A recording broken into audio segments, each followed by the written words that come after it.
Agora é interessante, candidato, é porque as pessoas falam, quando chega aqui, todos os candidatos chegam aqui, falam muito com relação à prevenção. Fala-se muito até com relação à polícia militar, que a polícia militar cabe essa parte de prevenção. E por que há tantos elogios, por exemplo, para a polícia civil, que na questão de investigação sempre é tão reconhecida? Qual a grande diferença, então, que existe entre polícia militar, polícia civil? Não deveria haver, então, uma integração ou então uma desmilitarização da polícia militar?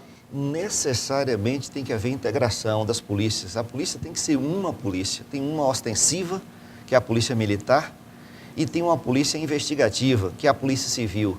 Se você não tem uma polícia investigativa eficiente, que dá resolução aos casos, você estimula a impunidade. E nós vamos reforçar a polícia civil, né? Hoje, o número de policiais civis não são suficientes para atender a nossa população, então muitos deles estão fazendo o BO, que são, são os boletins de ocorrência, enquanto devia estar investigando, porque eles são, de fato, muito qualificados, muito bem preparados, e também dão uma estrutura melhor para a polícia técnica. E como é que é a vai... parte, a polícia técnica, a parte de investigação, que nós devemos ser melhor do mundo.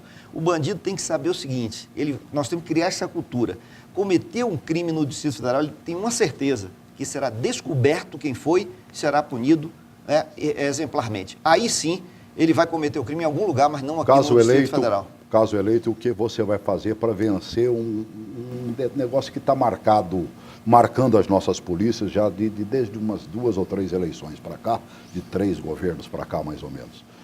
Sabidamente, uma polícia tem pulado para um lado de um candidato e a outra pulado sempre para o outro lado. Ou seja, uma é azul, outra é vermelha. E depois continua fazendo isso, seja quem for eleito.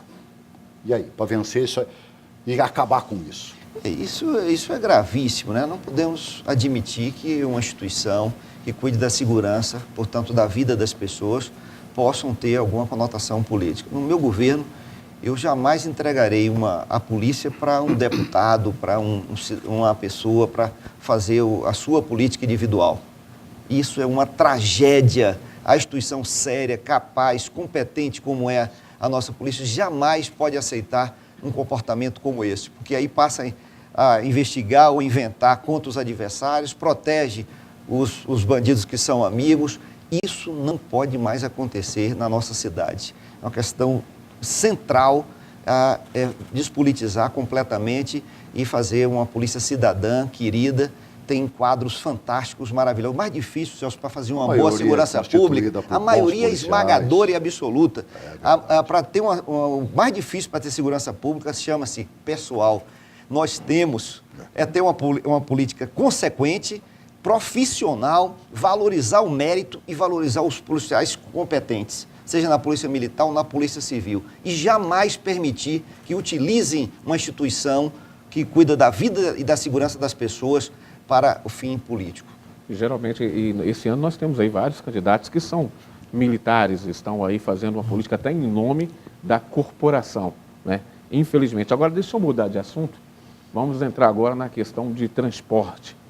Transporte público no Distrito Federal é um motivo de reclamação. Por onde se passa, as pessoas reclamam geralmente do transporte. Desculpa te atalhar, mas transporte a gente tem muito. Você pode contar o número de carros, quase 1,5 milhão de carros, com um motorista só dirigindo, não levando mais ninguém. Eu quero ver essa solução. É o transporte público no Distrito Federal. Essa é a grande saída. Você mesmo já apontou e o Celso já fez o diagnóstico. Então, na verdade, precisa ter um governo que priorize o transporte público, o transporte de qualidade, que vai desde o transporte rodoviário, onde couber, ele tem que ser feito com vias exclusivas, rápidos, com horário marcado, com gerenciamento do Estado, com ônibus confortáveis, até o metrô, que precisa se expandir, e também o VLT, que é muito importante, porque é muito mais barato do que o metrô e é um veículo leve, de superfície e de alta qualidade e mais rápido. Então, nós vamos utilizar todos esses modais integrados com bilhete único, que o cidadão não vai ser obrigado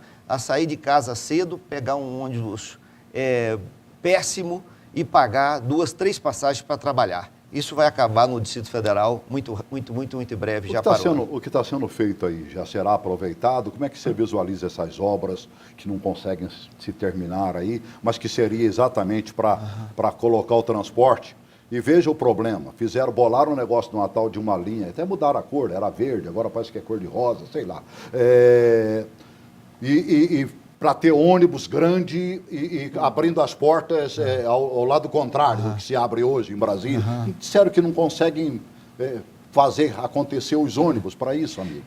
Quantas obras? Nós vamos concluir as obras porque é um investimento, as obras pertencem ao nosso povo e por isso deixar inacabada, aí sim que será um prejuízo irremediável para a nossa população. Temos que concluir.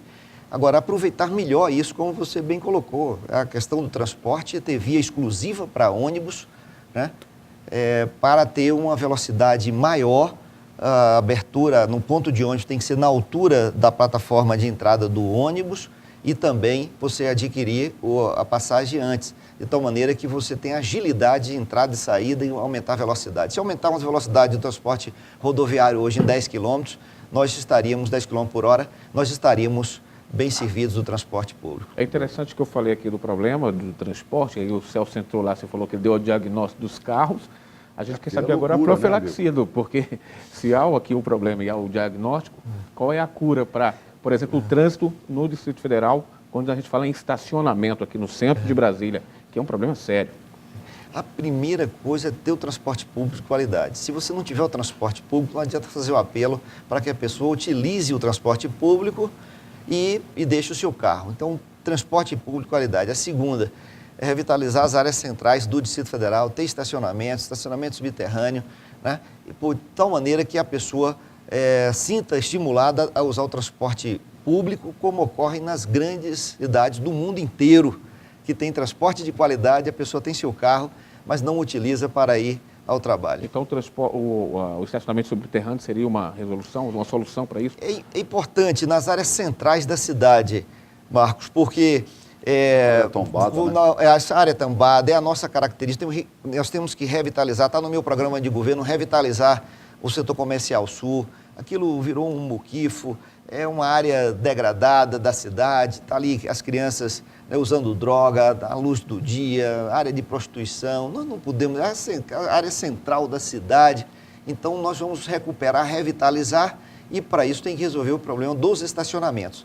Mas nós vamos mudar uma concepção de investir no Distrito Federal. Porque nos governos anteriores se investe tudo no plano. Eu vou investir muito nas cidades, para inverter esse fluxo. Que bom. Investimento público nas cidades para atrair investimentos privados.